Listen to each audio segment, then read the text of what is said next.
Chapter 7, Part 4. Still the 10th of January. The Fountain, Liberty Square, 10:04 p.m. I was so happy to see Boges. I called him over to a secluded spot in the park. "How's Gabby?" I asked, pulling him out of the light. "I know she's in hospital. Mum said..." "Look, man, what's going on? You're in so much trouble. I probably am too. Mum thinks I'm asleep in bed." "Gabby?" I reminded him. "And Mum? How is she? And is Uncle Rafe okay? Was he shot?" Hey, slow down. "Yes, Gabby's in hospital. She's in pretty bad shape, but she's going to be okay, okay? And your Uncle Rafe's in hospital too. Yeah, he was shot, but he'll survive. Your mum is all right, under the circumstances, but you better tell me, what the hell's going on? What did you do?" "Do? What do you mean? I didn't do anything. I came home and found Rafe bleeding on the floor, and Gabby wasn't even breathing." I pushed away the burger he was offering me. I couldn't eat. "Why? What are they saying I did?" "Man, I know you. I know you'd never do anything to hurt the Gabster, but that's what everyone's saying you did. I thought you might have had a fight with Rafe that ended in... Oh, dude, I don't know."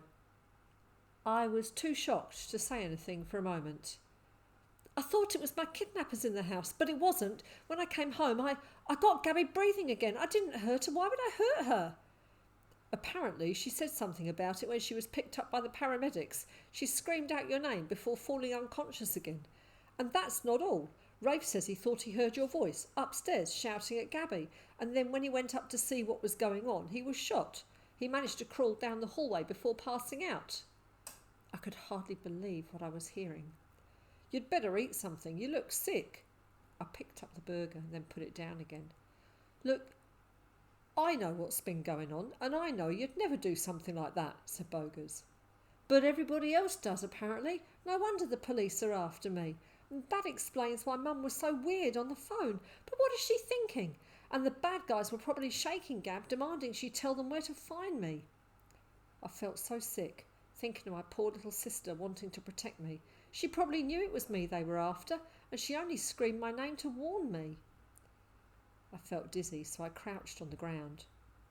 "I'll find a way to clear your name," said Boges. "Don't worry, you can count on me." I tried to smile.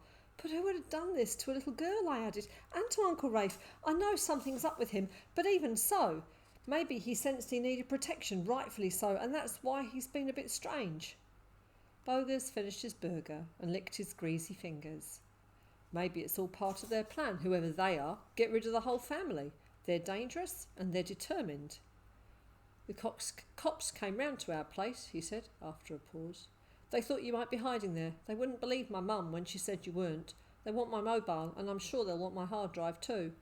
He stood up and walked towards the fountain and then came back, kicking a stick out of the way. "They said they could confiscate any item that might be helpful to them. Said it was now an attempted murder investigation, possibly even actual murder." "Murder?" I said, and then it hit me. The police were thinking ahead, in case Gabby died. I jumped up. I couldn't bear to think of that.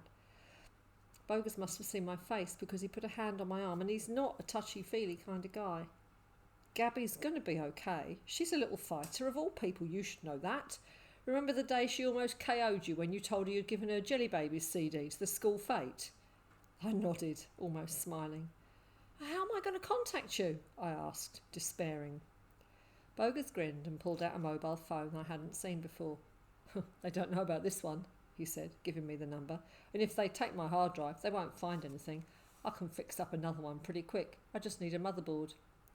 "I'll contact you again when I've got somewhere to hide out. And when you come, could you bring some clothes and some money? And I'll need a torch and candles and matches too. Thanks, Boges," I said. But there was something else I needed to tell my friend. "You'd better be careful too, Boges.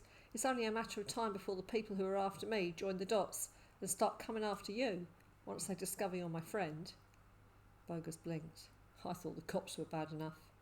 "I'm really going to need your help." Boges didn't hesitate. "Man, you got it."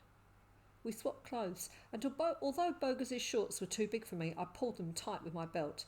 Boges looked ridiculous in my shorts. They were way too small for him, but he didn't care. I gave him the old rain jacket as well. "Great start to the new year," I said. "This is all because of those missing drawings and whatever was taken from that jewellery box." We've got to find those drawings. Boges, you know we've got to go back to the cemetery, right? We have to go tonight. What will they find when they get to the cemetery? Watch tomorrow and find out.